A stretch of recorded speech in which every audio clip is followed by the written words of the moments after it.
Ledger has just revealed a security flaw affecting Android phones. I'm going to talk about that vulnerability, the various Android phones impacted, and especially the risk for cryptocurrencies, because attackers were able to extract the seed phrases and in a way get access to people's crypto. We're going to talk about that and a whole lot of other topics. Honestly, it's been a crazy day for news. Ripple wants to buy back $750 million worth of Ripple shares from its employees. I'm going to give you my opinion on that and explain what it could mean for the XRP token. We're also going to talk about Pump.fun crossing the $1 billion mark. We'll talk about STRC as well, which worries me a lot. That product launched by Strategy. I'm also going to talk about a bunch of other stories too, Binance across.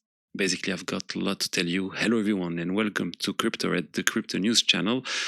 As of the price of Bitcoin, we are at $70,000. Ethereum is up 2%. The market is broadly up today, and I want to start by talking about STRC.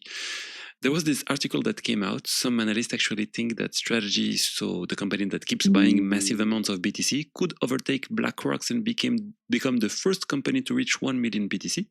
Right now, both of them are around 700,000 BTC.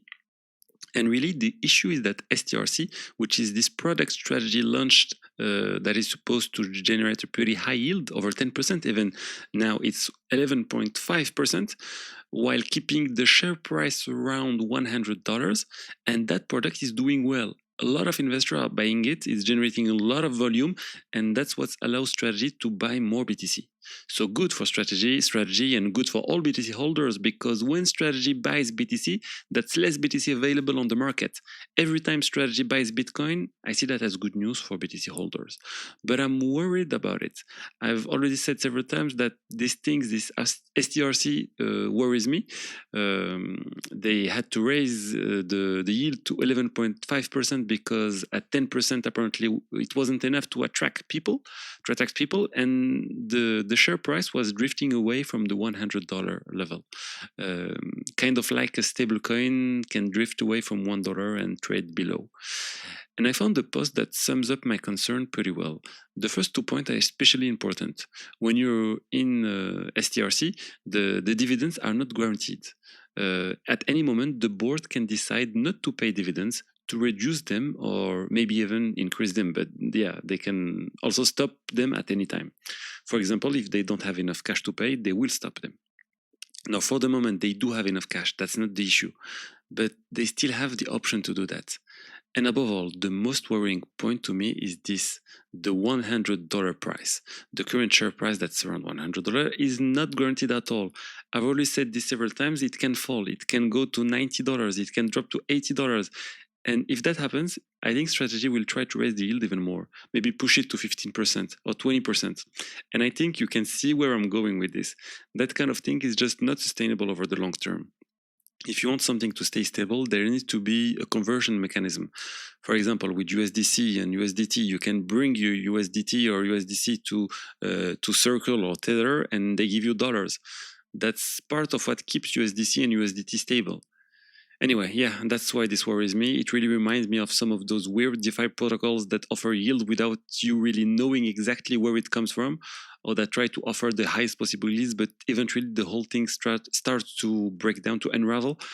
I'm not saying this is Terra Luna. That's not what I'm saying. What I'm saying is that over the long term, this could evolve into something that just isn't sustainable and could end up collapsing. Investor who bought this token at $100 could, in a crisis or in a panic across the markets, end up having to sell at $80, at $70, or maybe even lower. And that would be pretty worrying for me. I'm really interested in DeFi. I spend a lot of time looking into where yields actually come from, how this mechanism works, and I don't invest blindly in a product just because the yield is high. Next, we're going to talk about Solana, with the first project on Solana to cross the $1 billion in revenue mark. We're talking about Pump.fun, which is pretty huge. Pump.fun has generated more than $1 billion in revenue. They generated $664 million in 2025, $320 million in 2024, and now in 2026, they've already reached more than $90 million. So we're now at more than $1 billion. The amount of money Pump.fun has generated is massive. A very large share of that revenue, actually the overwhelming majority, is being used to buy back the token, and that's why they've already bought back close to a third of the supply, and it's still ongoing. The other piece of news is that they registered several new subdomains, one for Ethereum, one for Base, one for BNB Chain, one for Monad. So basically, that suggests they may be getting ready to expand to all of those blockchains, and Pump.fun could be going cross-chain. So that's definitely something to watch. The Pump token itself isn't doing that well.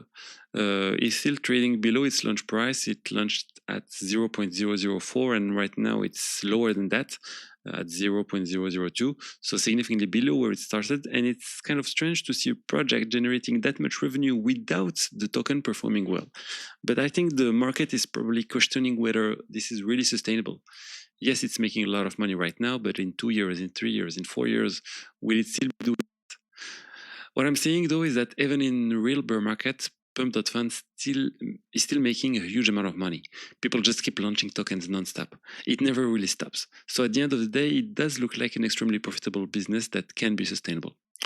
And while we on the subject of Pump.fun, one of its competitors, Bonk.fun, had its website hacked. The attackers inserted a drainer, basically a malicious tool that steals users' funds if they sign the transaction being shown to them. So be careful, don't go on Bob.fun right now. It's genuinely risky at the moment. And yeah, be careful. Now let's talk about Ripple. Ripple has just announced an offer to buy back $750 million worth of shares from employees and other people holding Ripple shares. And they're doing it at a pretty massive valuation, $50 billion. That puts Ripple at a very, very high valuation. What's interesting is that when I checked the Bloomberg article, which was the outlet that revealed the news, they explained that previously, when the XRP token was trading much higher, Ripple had already tried something similar. They had already attempted to buy back shares from employees at the time they were offering a $40 billion valuation, but apparently that didn't work very well because people didn't really want to sell at $40 billion valuation. They were looking at how much Ripple had, how much XRP Ripple had, and they felt that valuation wasn't really justified.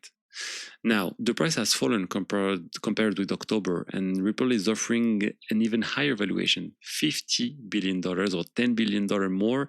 So I think employees are probably going to sell this time. But the key question is, where is the money coming from? How is Ripple able to buy back $750 million worth of shares? Well, the main source of revenue, and probably more than 90% of Ripple's income, comes from the XRP tokens that Ripple's unlock every month. We're talking about something on the order of $1 billion per month, so that's where the money comes from. That means Ripple may already have cash on hand, but that cash was obtained by selling XRP tokens. And if they don't have enough cash, then they'll simply sell even more XRP tokens on the market in order to buy back those employee shares. So personally, I don't think this is good news for the XRP tokens in the short term. For Ripple employee, of course, it's great. It's a great liquidity event for them.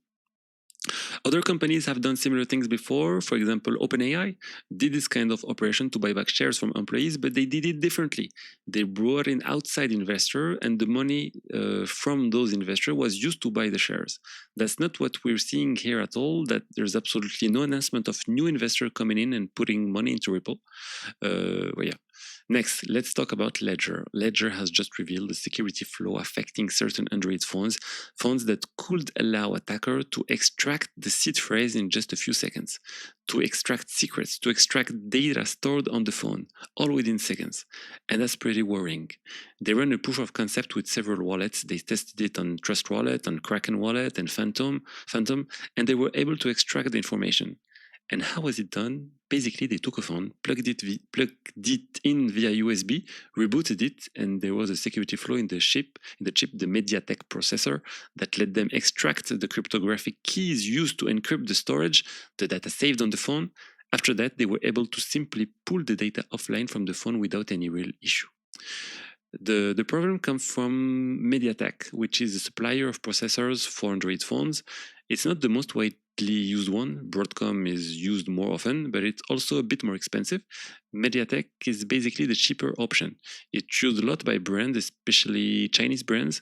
You see it in Xiaomi phones. I actually like Xiaomi, by the way, but also they use it on Vivo phones. brands, even on some Samsung models. And these phones represent, according to Ledger, around 25% of Android phones. So that's not nothing.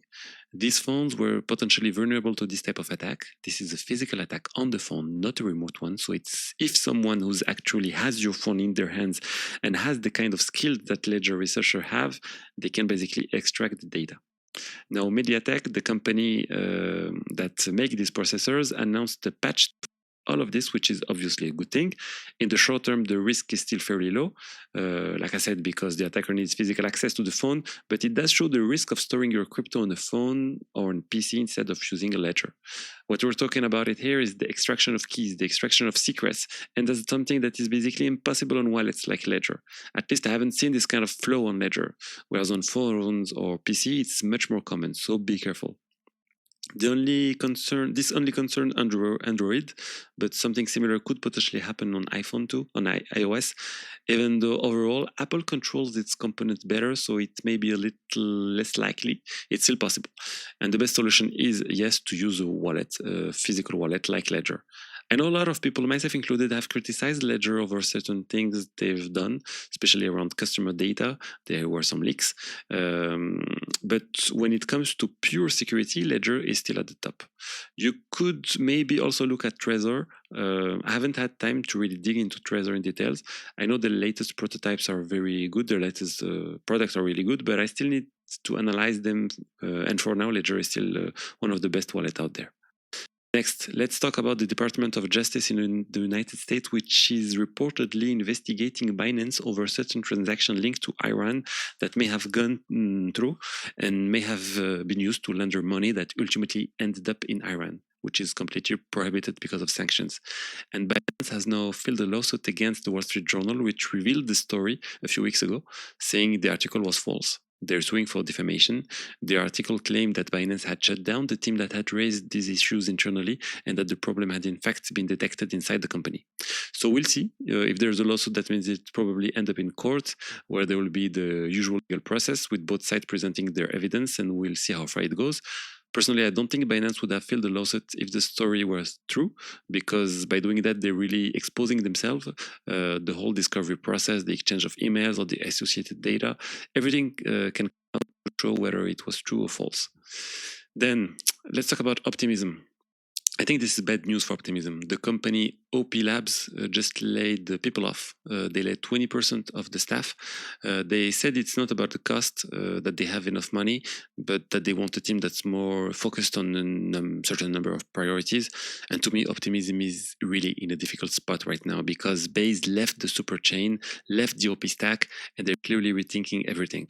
Optimism also announced change to the tokenomics to tie the performance of the super chains to a kind of buyback mechanism for the OP token. They're moving towards moving towards zero knowledge technology, even though originally they were built on the opposite technology, the Optimism technology. So overall, things are a bit complicated at the moment. Then there's something you almost never see. Some news. Honestly, I've never seen such news. We're going to talk about Across, which is basically a bridge that lets data move from one blockchain to another. Across just made an announcement that's pretty shocking.